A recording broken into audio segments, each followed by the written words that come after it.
I now look to Carwyn Jones AM to close the case for the proposition.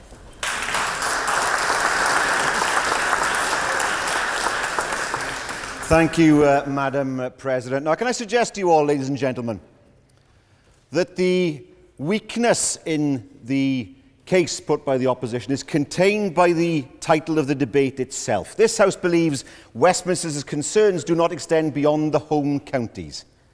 Most people don't live in the home counties. If you're in Wales, they're the distant counties. Newcastle, the long way away counties. If you're in Scotland, they're the very long way away counties. Now, I don't live in the home counties, so where do I live? The static caravan county, the nice villa in Tuscany counties. The reason why they're called the home counties is because of the London centricity and the Westminster centricity of our society and our political system. Now, this evening's debate is important because a failure to look beyond the problems that we have outside of London and the home counties will result in the UK running into a quagmire. A loss of faith in our institutions, a loss of faith in the UK itself. This debate is not about party politics. It's not about individual MPs. The Honourable Member for Monmouth is somebody who fights his corner and for his constituency on a daily basis in Westminster. It's about a long-term cultural issue surrounding the centralisation of the UK. What is the answer? The answer is the extension of trust and respect, making sure the power goes from the centre back to communities, the recalibration of our economy to make sure that there is fairer distribution of wealth around the UK. Diolch yn fawr iawn, siarad Cymraeg o hyn mas. Thank you very much, I'll speak in Welsh from now on. But that is what we want to see. Now, we have in Wales now a democratic legislature, a democratically elected government. What did we have before then? Secretaries of State, 4 of whom were not from Wales.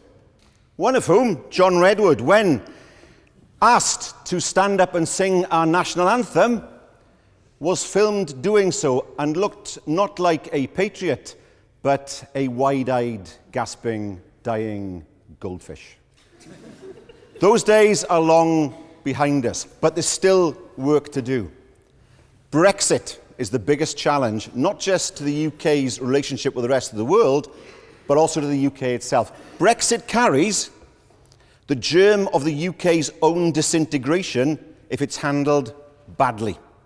And let's not forget that speakers have made the point, they say, that Westminster has been concerned about the rest of the UK. And I say it's not about concern, it's about control. And it's time that control went. We've heard talk of Ireland this evening. Well, what Westminster did in Ireland was to create a situation where there was 4 years of war, 2 years of civil war, and 70 years of intermittent conflict. That's how badly it was handled by Westminster. And the same thing almost happened, Scotland almost leaving the UK in 2014. Because what Brexit, through the EU withdrawal bill, is doing is taking powers away from the people of Wales and Scotland and taking them to Westminster. When powers come back from Brussels in areas that the devolved legislatures already have powers in, they should come back to Wales and Scotland. But no, what the EU withdrawal bill does is to take those powers down a side track to Westminster, where they will reside indefinitely. That means that powers that would normally come to the people of Wales and Scotland will now go to Westminster. When you saw Boris Johnson and others say, let's take back control of our laws, you forgot to see the asterisk which said does not apply in Wales and Scotland, which is exactly what the EU withdrawal bill does. We say those powers should come back as promised to the people of Wales and Scotland and not sit in Westminster, further centralising, once again, the UK. What does it mean in practice? A minister sitting in Whitehall could amend an act of the Scottish Parliament or an act of the National Assembly of Wales without reference to the Welsh Government, without reference to the legislatures, without even reference to the UK Parliament. Now, is that democracy? I say it's not.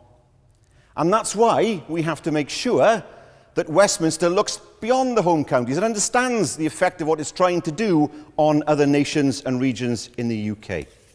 And we know more needs to be done to distribute money around the UK. Now, someone will say out there, Welsh again, moaning. Wales and the north of England and the Scottish coalfield drove the UK economy 100 years ago. We were the people who created the wealth. Is it asking too much to have a fair share back? The first £1 million cheque was signed in Cardiff, not in London, in Cardiff, by the US Navy buying Welsh coal. We did not get a fair share of the wealth then, and we need to make sure that wealth is fairly distributed across the UK now. Please. Then why is public spending per head like £1,000 greater in Wales than in England? Well, public spending in Wales is actually, per head, less than London. Less than London.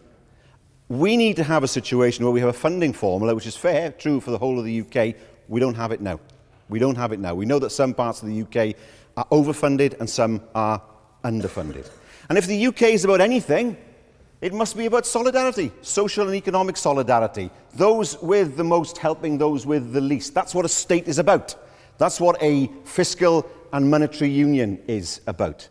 Just some facts and figures for you. Public spending per person in London remains £100 higher than it is in Wales. Capital spending in London is £560 higher per person than it is in Wales. There's been no serious attempt to address the lumpy and uneven economy that exists within the UK in order to see better distribution of resources. Now let me talk about Cambridge. Right, give me 1 second, and then you understand why I'm saying this. The Cambridge area has twice as many jobs in scientific research and development establishments as the whole of the Midlands, more than Scotland and Wales combined, and only 2,000 fewer than the north of England with a population of 15 million people. Is that an example of research and development and scientific jobs being distributed evenly across the UK? I say that it is not. The railway network in Wales... This lady first. Would you not say that these research projects benefit more from a larger concentration of people working on similar things, exchanging ideas, as opposed to being distributed evenly around the country and working alone? But if you talk to the businesses in Cambridge, they will say that Cambridge is full.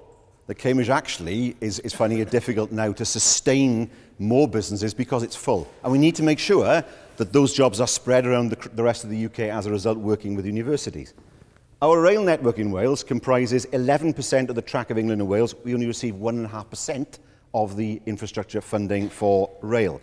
And most remarkably, we had a situation recently where electrification of the railway line to Swansea and the Midlands was cancelled on the very same day that the UK government announced that a new £30 billion investment fund would be created to pay for Crossrail 2 across London.